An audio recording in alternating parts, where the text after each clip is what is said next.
Hey guys, today we're going to be taking a look at the game Warhammer Vermintide 2. I've been going through my Steam library and playing games that I purchased a long time ago and have never got round to playing. And interestingly, there is going to be a free update coming next week on April the 20th, which adds a roguelike campaign and new stuff to the game. So it ended up being really good timing. It was just pot luck. I chose to review this game and it simultaneously crosses over with a new expansion. So maybe if you're interested in getting involved in the game and want to know a little bit more about it, maybe this can be useful for you.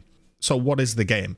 Well, Warhammer Vermintide 2 is a co-op focused action game experienced from a first-person perspective. It's obviously set in the Warhammer universe, and players can battle as a solo player or cooperatively against the Chaos Army, a large race of Ratman known as the Skaven, and the game features lots of characters to play as. The game features 5 different characters, and these characters are then split up and divided into 15 different careers. Kind of think of them as subclasses, and each obviously have their own unique set of skills, passives, abilities. Now, after players complete missions and they reach the sort of blue globe, you're going to be receiving some rewards to stack up and make your character stronger. So there are lots of expansions for the game available. I am just choosing to play the base game for now, so that is the footage you are seeing, but there are expansions available which obviously add stuff to the game. So the first thing that struck me when playing Vermintide was just the quality of the graphics. Now, I am playing on an RTX 3080, a Ryzen 950X, it's in 1440p and everything is cranked up, and it looks ridiculously nice, super sharp, crisp, very, very high quality textures. One of the best looking games I've personally played in a long time. It really did surprise me. Game features a huge wide variety of art assets and environments, from cool dark looking castles to snowy mountains to traversing stairways. There's a whole host of stuff that goes on in the game which I was just like, wow, I wasn't expecting this. I guess being able to use the Warhammer lore and sort of areas, it makes it just a joy to create environments for it. So to get directly into the gameplay, here we go. Pretty much at face value, it's a sort of almost horde-like hack and slash game. This is the game that I've been speaking about on my YouTube channel that a few people were interested in. So the idea is you load into a mission, you have to get to the end. Along the way you have maybe some mini objectives, but the end goal is survive and get to the end and go through these different environments and basically smash the living hell out of everything trying to attack you. Now, the game features a wide variety of weapons and playstyles, but ultimately it's going to be blood everywhere, smashing your way through multiple enemies. Now, you have a stamina bar which lets you parry and sort of block. You have bombs that you can throw, you have snipers you can shoot, you have big sweeping axes that can do heavy strikes that will sweep 3 or 4 people at once, and that might proc your passive and give you more attack speed. You have large mallets that will strike down and decapitate the enemy. You also have faster swords that are armor piercing, which are super good for the bosses, but they might not give you that AoE clear that you're looking for. So you can build a composition with your team with an armor piercing little sword guy at the front. You can have one of the pyromancer style classes at the back firing off. But the thing that I want you to know about this game is at face value, it looks like you're just pushing through and whacking your way through a load of creatures, which in its own right is very fun and it's simple to get into, which was one of the best things about this game. At face value, if you just want to load up the game and play and not think too much, you can treat it as a hack and slash, run through and batter the hell out of a ton of enemies, and it's a huge amount of fun. But if you turn up that difficulty slightly, or if you play with different passives and you really get to grips with the game, the combat just keeps surprising you. That's the thing that really did shock me about the game. When I first played through the first 4 or 5 missions, I was like, this is damn good fun. I'm having a blast, but I'm just really smacking a load of rats with a sword. But once you get into it and you go through the levels and go through the difficulties and chain your combos, the combat is so good. So the combat is kind of like you have a parry system, which means you can shove. Shoving people uses sort of 1 stamina bar. You can sweep, you can stab, and there's just a whole sort of array of combat that is just so, it feels so damn good. It's really hard to get to grips with it by looking at the footage, but the combat is so damn good in this game. It keeps surprising me.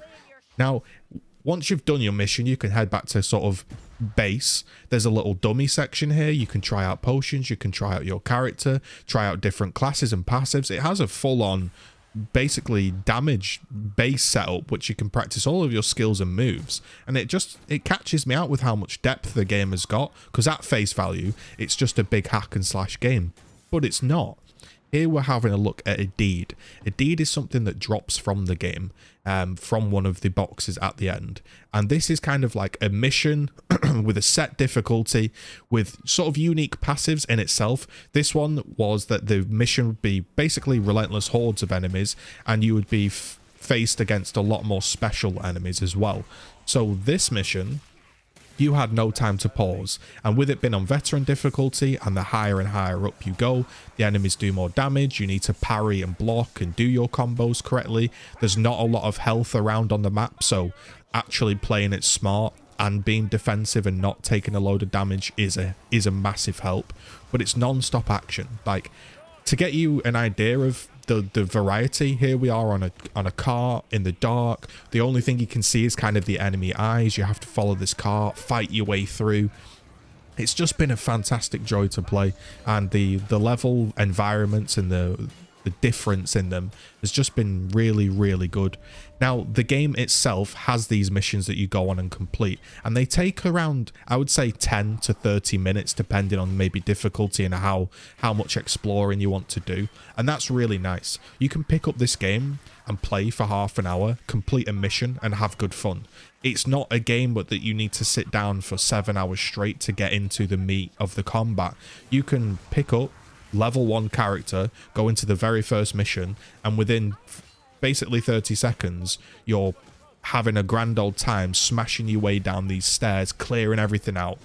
Now, the game has a physics sort of engine, and bodies get ragdolled everywhere if you crank up the graphics. They're flying past you, they're slipping downstairs, they're getting decapitated, the body's falling off limb from limb. It's just a brilliant game. And as you crank up that difficulty, you might want to pick off a few specials first with your sniper before you head into the areas. And its combat surprised me, because all I was expecting was a little game where you sign in, smash a load of stuff, and that's it. The game cranks up in difficulty. You're going to have to decide when to heal. Your team might have to cover you as you heal. It is 4-player co-op. You can play it sort of locally with bots, or you can play with friends, or you can play with a mixture of bots and friends, or you can search online and play a full game. As you can see here, parrying these rats using the hailbird to poke through their armor, and then I'm getting jumped by an assassin rat. The team's having to cover me. And it really does feel like a survival game. There are just waves and waves coming at you. And sorry to go off on a tangent, but this is what I feel like Gears should be.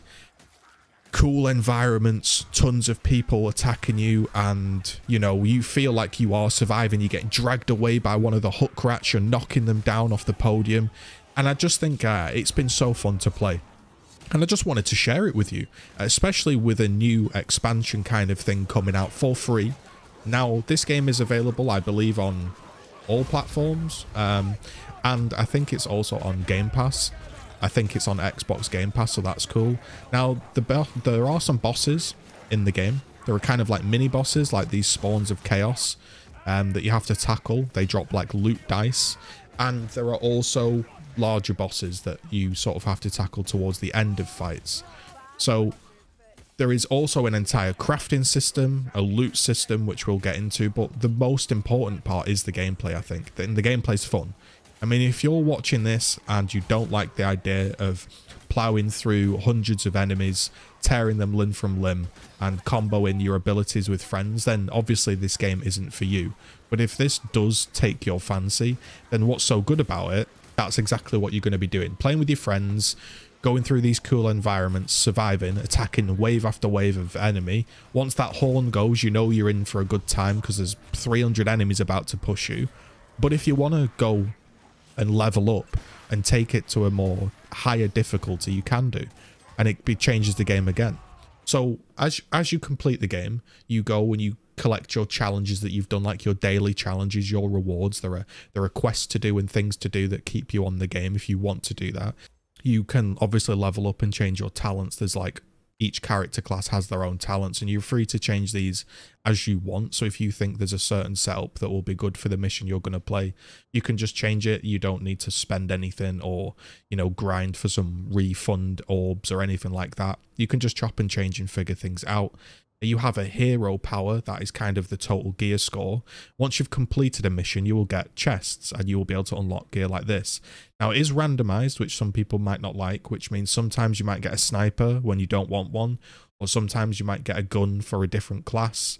But for the most part, I haven't found it to be irritating at all, and you get enough loot that I haven't felt starved at all. And I'll be honest, with them being free, and I do like opening a good box. Some people might hate it, some people might think, why does it need to be behind a box? I do get that, but the way it works is the more things you get in the game, so the more things you get in the mission, if you carry a tome round, which removes your healing, you can also carry around other books, which will remove your potion slots. The more things you collect, like tomes, I'll call them gourds, I can't remember their specific name, but also loot dices, and just the amount you do in the game and the difficulty you'll play on sort of determines the quality of the box you'll be opening, which I think is a neat twist, and I think it gives you a reason to play on that higher difficulty to unlock the better gear, which obviously will help you on the higher missions.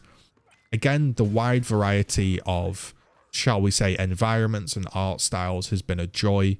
From fighting in the forests to in the castles, it's just been wonderful. And it's really nice that it's a short experience. Like, again, you can play for just half an hour and have a grand old time on a couple of missions, or you can play for a long time and go through some higher difficulties and higher missions and, you know, play with friends or strangers. And a side note, the community seems pretty good. I guess because maybe it's a niche game, you know, it's not a MOBA, it's not League of Legends. You're not really going to get any ragey, angry dudes in here from my experience, so that's nice. So as you can see, once you've completed the mission itself, you'll be greeted with a score, so you can compare who did the most damage, most kills with your friends, if that's something that's competitive about your group. But the things you do in game, like tomes collected, loot dice, the grimoires, how many people were left alive, will affect your quality of your chest and experience. But the bosses at the beginning, like I say, okay, run in, hack them down, that was fine. Once you step up that difficulty, suddenly you're like, whoa, these guys have got some mechanics, and stuff starts to hurt. Suddenly you're going to have to be using your ultimate to clear packs, you're going to have to be using your stamina bar to push people off the edge, and you can't go into a 1v3 versus armored people if your weapon is not crowd control and you're just a stab guy. You're going to have to play at the back and utilize the way the combat works. Previously on the simple difficulty, I'd just run in there with whatever and it would work. Once you step it up, you're going to have to start playing a little bit smarter, and it just makes the combat feel better. That's what's surprising. Normally, when you go up on a harder difficulty in a game, it just becomes frustrating. This is like, oh damn, there's actually even more to the combat, and it just becomes more fun to play. So shout out to that, because that's got to be very difficult to do as a developer, to make the more difficult combat in a way feel more fun. Got people dropping down, you got assassin rats, and you know, just the one thing I really did love was the physics and the way, like, using different weapons does do different body damage. Like, strike down, head slides off, or you can just sweep and clean them all out. And obviously as you play and you go along, there are some things to explore, like tomes and potions. You have like a speed potion, strength potion, you have a potion of like concentration, which gets your ultimate back. And you also will find that once you step up those levels of difficulty, the levels become more interesting, because there might be areas that previously you didn't really feature and you just walked through, but suddenly you're like, okay, we can use this stairway to hold off these enemies that climb up, rather than simply walk through from A to B. So yeah, it's, at first it seems like your generic hack and slash that's good fun, but it really steps it up the more you play. And I've just really enjoyed playing through it. I honestly have. There's a crafting system as well, so once you've got all of your loot, you can vendor your greens, your blues, your legendaries, and get dust and crafting materials, which in turn allows you to, say, take a gun and rank it up. Let's say you find a white shotgun, you can level that all the way up to like a higher rarity.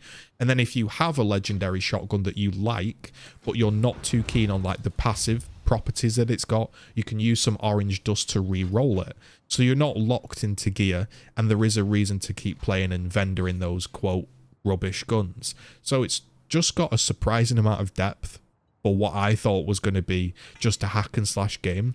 But that was Vermintide 2. It's available on Steam. It's available, I believe, on all platforms, as well as Xbox Game Pass when I took a look. I don't know if it's still there, but it was at the time of recording. So that was Vermintide 2. I've intentionally not shown you all of the cool stuff because I don't want to spoil it for you, but I had a really good time playing this game, and it's a game I recommend wholeheartedly, and I'm looking forward to playing the expansion. So if you enjoyed this video and it helped you make a decision whether you're going to play it or not, leave a thumbs up, leave a comment. Consider subscribing and ringing that bell. 83% of you aren't subscribed, so it'd be wonderful to welcome a few more people to the channel. And I'm going to go back to slaughtering some rat armies. And no, I'm not talking about the Gears 5 community. I am still talking about Vermintide 2.